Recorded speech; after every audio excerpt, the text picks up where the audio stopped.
सदन की कार्रवाई में कई चीजों में हुआ बदलाव। सांसदों को सदन में बैठकर बोलने की मिली अनुमति, तो वहीं प्रणब मुखर्जी समेत कई लोगों को दी गई श्रद्धांजलि।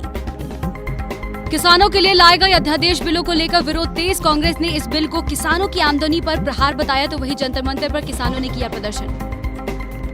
ड्रग्स केस में एनसीबी की मुंबई से लेकर गोवा तक ताबड़तोड़ छापेमारी। शौविक के बाद शौविक के दोस्त को किया गिरफ्तार। अनुज केशवानी ने अपनी पूछताछ में किए खुलासे।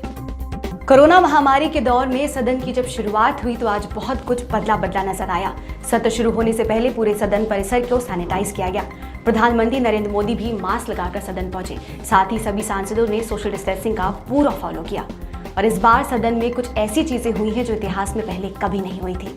देखिए रिपोर्ट। लोकसभा के इतिहास में पहली बार मॉनसून सत्र में लोकसभा की कार्यवाही में भाग लेने वाले सांसदों को अपनी सीटों पर बैठकर बोलने की अनुमति दी गई और अधिकतम डिजिटलाइजेशन किया गया है। सांसद जब लोकसभा पहुंचे तो उपस्थिति ऐप के जरिए लगाई है। सांसदों ने अपने मोबाइल का इस्तेमाल किया। चैम्बर के अंदर ही बड़े स्क्रीन लगाए गए थे। वहीं केंद्र सरकार ने सोमवार को अनुदान की अनुपूरक मांगों के पहले बैच के तहत 2,35,852 करोड़ रुपए के अतिरिक्त खर्च के लिए संसद से मंजूरी मांगी। वित्त मंत्री निर्मला सीतारमण ने वित्तीय वर्ष 2020-21 के लिए लोकसभा में अनुदान की अनुपूरक मांगे पेश की।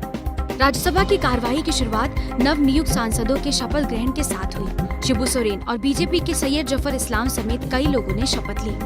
कोरोना महामारी के बीच शुरू हुए सत्र को लेकर काफी एहतियात बरते जा रहे हैं। इससे पहले सभी सांसदों का कोरोना टेस्ट भी करवाया गया। इसमें से 18 सांसदों की कोरोना रिपोर्ट पॉजिटिव आई है। किसानों के लिए मोदी सरकार की ओर से लाए गए अध्यादेश को लेकर अब विपक्ष लगातार मोदी सरकार पर हमलावर है। इसी को लेकर अब कांग्रेस ने भी मोदी सरकार पर निशाना साधना शुरू कर दिया है। तो अब कांग्रेस के एक नेता ने कहा है कि ये बिल किसानों के अधिकार और उनकी आमदनी पर सीधा प्रहार है। देखिए रिपोर्ट। देश के इतिहास में पहली बार संसद के मॉनसून सत्र का नजारा बदला नजर आया। सत्र में प्रश्नकाल नहीं होगा, जिसका विरोध विपक्ष लगातार करती आ रही है। इसके साथ ही संसद में बीजेपी सरकार की तरफ से लाए किसानों के लिए अध्यादेश का कांग्रेस ने विरोध किया और कहा कि ये किसानों को सपोर्ट करने वाला बिल नहीं, बल्कि बड़े बड़े उद्योगपतियों को लाभ पहुंचाने वाला बिल है। प्रधानमंत्री मोदी जी के नेतृत्व में जो बिल लाए हैं वो किसानों को मदद करने के लिए नहीं, कॉरपोरेट सेक्टर को मदद करने के लिए, बड़े बड़े उद्योगपति को मदद करने के लिए ये बिल लाए हैं, जिससे कि किसानों की जो न्यूनतम मूल्य जो मिलता है, जो मिनिमम सपोर्ट प्राइस जो मिलता है, आज वो खतरे में है। किसानों को जो एपीएमसी के द्वारा हमारे विभिन्न जो हमारे राज्य हैं, पंजाब हरियाणा में, जो वहाँ पे जाके जो किसानों को जो अपने जो खेत पे जो वो मजदूरी करता है उसका जो मूल्य मिलता है, आज वो खतरे में है। और क्यों? क्योंकि पहले दिन से ही इस सरकार की मंशा रही है कि किसानों के ज़मीनों को कैसे हड़प के बड़े बड़े उद्योगों को लाभ दें। चाहे वो पिछले सत्र में भूमि अधिग्रहण बिल का द्वारा हो या आज इस 3 बिल के द्वारा जो किसानों के साथ जुड़े हुए हैं। हमने कांग्रेस की तरफ से ये बात रखा कि आज भारत की सीमा सुरक्षा के साथ हम सभी चिंतित हैं और पार्लियामेंट का पहला दिन आज है। देश के लोग आज पार्लियामेंट की तरफ देख रहे हैं। आज का समय अनिवार्य था कि रक्षा मंत्री बोले कि वो चीन के सीमा पे जो हमारी समस्या है चीन सेना के साथ, उस पे भारत सरकार कब अपनी नीति स्पष्ट करेगी। चर्चा के द्वारा या स्टेटमेंट के द्वारा क्या उनका रवैया रहेगा, हम चाहते थे कि आश्वासन तो मिले। रक्षा मंत्री स्वयं आज लोकसभा में थे, एक आश्वासन तो मिले कि केंद्र सरकार इस चीन के मामले को लोकसभा में कब उठाएगी, राज्यसभा में कब उठाएगी, पर इससे भी वो पीछे पड़ गए। इस छोटी सी बात का भी उन्होंने स्पष्टीकरण देना ज़रूरी नहीं समझा। और तीसरी जो आज मुझे लगता है जो मूल हमारी बात है कि कहीं ना कहीं एक पार्लियामेंट की जो हमारी भारत की पार्लियामेंट, भारत की संसद की जो गरिमा है और हमारे सांसदों के जो नैतिक संवैधानिक अधिकार हैं, उन अधिकारों पे आक्रमण किया जा रहा है। क्योंकि प्रश्नकाल आज ऐतिहासिक रूप से आज प्रश्नकाल को जिस एक मुझे लगता है कि एक बनावटी कारण के द्वारा आज प्रश्नकाल को जिस प्रकार से स्थगन किया जा रहा है, ये उचित नहीं है। बहरहाल संसद का मानसून सत्र काफी घमासान भरा होने वाला है। विपक्ष सरकार को कई मुद्दों पर घेरने की तैयारी में है।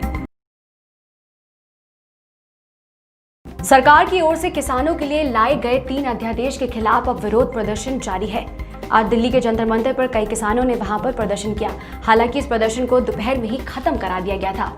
इस प्रदर्शन में योगेंद्र यादव समेत कई किसान मौजूद थे।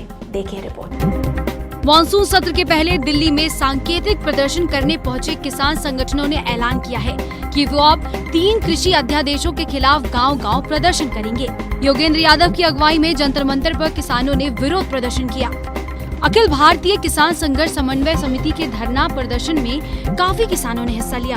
अपनी मंडी अपना दाम, जय जवान जय किसान, कॉर्पोरेट भगाओ देश बचाओ, किसान विरोधी कृषि अध्यादेश वापस लो, किसान विरोधी कृषि अध्यादेश वापस लो के बैनर पोस्टर लिए ये लोग किसानों के लिए लाए जा रहे 3 अध्यादेशों का विरोध करने के लिए जुटे हैं और यहाँ पहुंचकर अपनी आवाज बुलंद की। ये सरकार ऐसे 3 कानून ला रही है जो सिर्फ आज नहीं, किसान की आने वाली पीढ़ियों पर असर डालेंगे।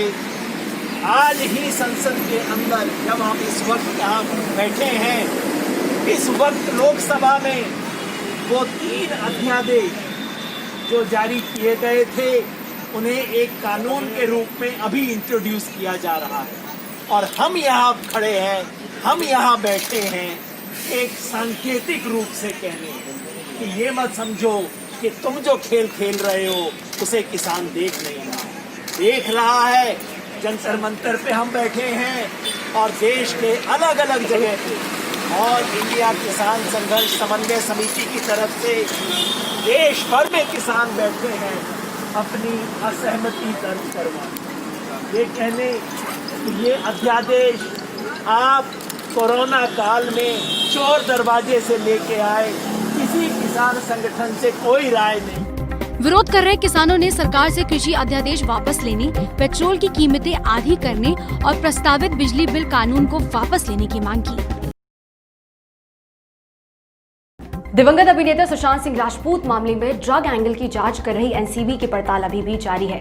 तो आज सुबह से ही शौविक चक्रवर्ती के स्कूल फ्रेंड सूर्यदीप मल्होत्रा के घर पर एनसीबी ने डेरा डाला, जिसके बाद शौविक और सूर्यदीप की कई चार्ज भी सामने आई हैं। देखिए रिपोर्ट। सुशांत केस में एनसीबी की जांच में रोज इस केस से जुड़े लोगों से पूछताछ हो रही है। एनसीबी की टीम ने शौविक चक्रवर्ती के स्कूल फ्रेंड सूर्यदीप मल्होत्रा को पूछताछ के लिए हिरासत में लिया है। वहीं इस केस की जांच में शुरुआत में गिरफ्तार ड्रग पैडलर अनुज केसवानी को 23 सितंबर तक न्यायिक हिरासत में भेज दिया गया है। अनुज केसवानी से पूछताछ के बाद एनसीबी लगातार ड्रग पैडलरों के ठिकाने पर छापेमारी कर रही है। कई अहम खुलासे अनुज केसवानी ने अपनी पूछताछ में किए। फिलहाल सुशांत केस की जांच ड्रग एंगल में तो तेजी से आगे बढ़ रही है, लेकिन सुशांत की मौत की अनसुलझी कहानी के तार एनसीबी की जांच में कब तक सुलझेंगे, इसका इंतजार सभी को है।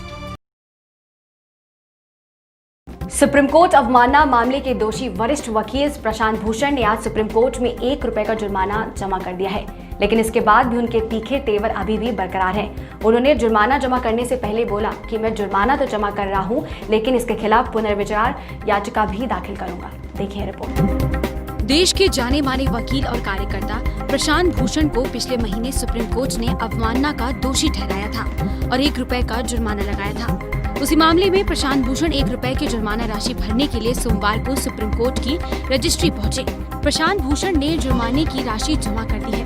उन्होंने ड्राफ्ट के जरिए राशि का भुगतान किया है। जुर्माना जमा करने से पहले उन्होंने कहा कि जुर्माना जमा करने का ये मतलब नहीं है कि हमको सुप्रीम कोर्ट का फैसला स्वीकार है। हम आज ही इस मामले में पुनर्विचार याचिका दाखिल कर रहे हैं। ये मैं फाइन जमा कर रहा हूँ, उसका ये मतलब नहीं है कि मुझे सुप्रीम कोर्ट का जजमेंट कबूल है। इसके खिलाफ आज हम रिव्यू पिटीशन फाइल कर रहे हैं, आज ही फाइल होएगी। और साथ में 2 दिन पहले मैंने एक रिट पिटीशन फाइल करी है कि ये तो फर्स्ट कन्विक्शन है ओरिजिनल कोर्ट का, सुप्रीम कोर्ट ही इसमें अक्यूज़र था, प्रोसिक्यूटर था, जज था, और इसके खिलाफ एक अपील होनी चाहिए क्योंकि वो धारा 21 यानी कि right to life and liberty का हिस्सा है एक अपील होना क्रिमिनल कन्विक्शन के खिलाफ, इसलिए इसके लिए एक अपील क्रिएट करी जाए इसी कोर्ट में बड़ी बेंच के सामने। दूसरा हम लोग ने ये बोला है कि या तो फिर आप अगर वो नहीं कर सकते तो रिव्यू को ही एक दूसरी बेंच में और खुले कोर्ट में लगाइए।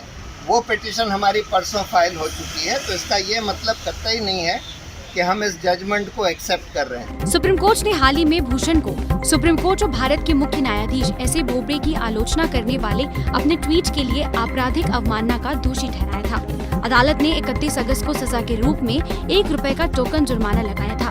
भूषण को 15 सितंबर तक उच्चतम न्यायालय की रजिस्ट्री के साथ राशि जमा करने के लिए कहा गया था, जिसमें विफल रहने पर उन्हें 3 महीने की जेल की अवधि और 3 साल के लिए कानून के व्यवहार से विचलन से गुजरना होगा। कोरोना महामारी के बीच मॉनसून सत्र की आज से शुरुआत हो गई। प्रधानमंत्री नरेंद्र मोदी समेत सभी सांसदों ने सभी प्रोटोकॉल्स को फॉलो किया। सभी मास्क लगाकर दिखे और सभी ने सोशल डिस्टेंसिंग को भी फॉलो किया। कोरोना से लड़ना है, कोरोना को हराना है। इस तर्ज पर आज पार्लियामेंट का मानसून सेशन शुरू हुआ। चाहे पक्ष हो या विपक्ष, सबने कोरोना से बचने के लिए पूरी तैयारी कर रखी थी।